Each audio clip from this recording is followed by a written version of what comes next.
یارەکانی خۆناغ یەکەمی کۆمەڵەی بی خولی نایابی بالای عێراق دەستی پێکردووەریەکە لایەنەکانی پێشمەرگەی سلێمانی و غازی جنوب و جەیش سەرکەوتنیان تۆمار کردو یانەی بەلەدیش پشوو بوو.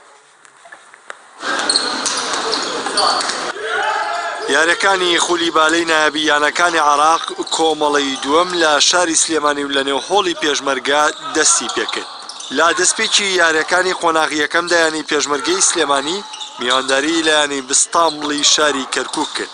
یاریزانانی پێشمەرگە لەم یاریەدا ئاستێکی ناوازە و بەرزیان پێشکەش کرد و هەرزوو توانەکانی خۆیان نیشانی تیپی میواندا.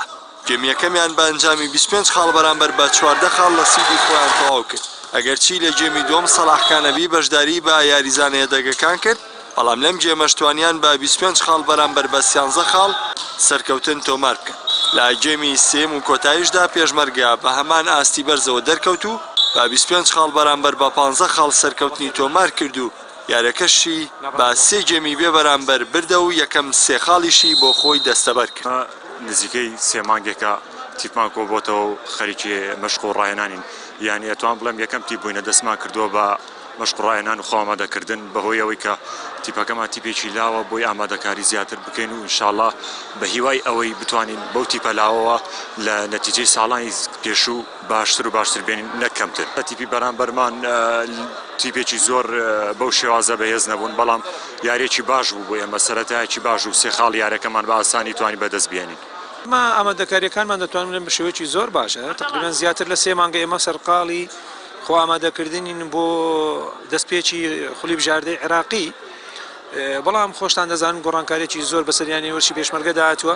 یاریزانەکان یاریزانی باشن، بەڵام کێشەکە لەوەدایە خۆتان دەزانم یاریزانانە کەم ئەزمونن بەشێکی زۆریان بە تایبەتی ئەو یاریزانانەی کە لە یاریزانە سەرەکیەکانن، بۆیە خۆتان دەزانن ئەم یاریانە بۆ ئەوان سوودی ئەبێتن بۆ ڕاهێنان و زیاتر وەرگرتنی ئەزمون لە قۆناغی داهاتوو، چکە لێرەدا تەنها یەک ئامانچەیەویش سەرکەوتنە.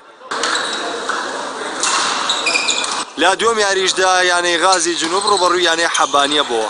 لەم یاریەشدا کە یاریکی زیاتر تاگلایانە بوو، غازی جنوب ئاسێکی ناوازەی پێشکەش کرد و گەمیەکەمی بەنجامی 25 خاڵ بەرامبەر بە 14 خاڵ لە سوودی خۆی تەواو کرد. لە ژێمی دووەم تا ڕادەیەک یاریزانانی حەبانیە ڕکابەریکی توندیان کرد، بەڵام لە کۆتاییدا غازی جنوب ئەنجامی ئەم جێمەشی بە 25 خاڵ بەرامبەر بە 20 خاڵ لە سوودی خۆی تەواو کرد. لە جێمی سێم و کۆتاییش جارێکی دیکە غازی جنوب باڵادەستی بەسەر یارەکەدا سەپاندەوە و بە 25 خاڵ بەرامبەر بە 15 خاڵ سەرکەوتنی تۆمار کرد و بە سێ جێمی بێوەڵام یارێکەی بردەوە بە هەمان شێوەی پێشمەرگە یەکەم سێ خاڵی بۆ خۆی دەستەبەر کرد.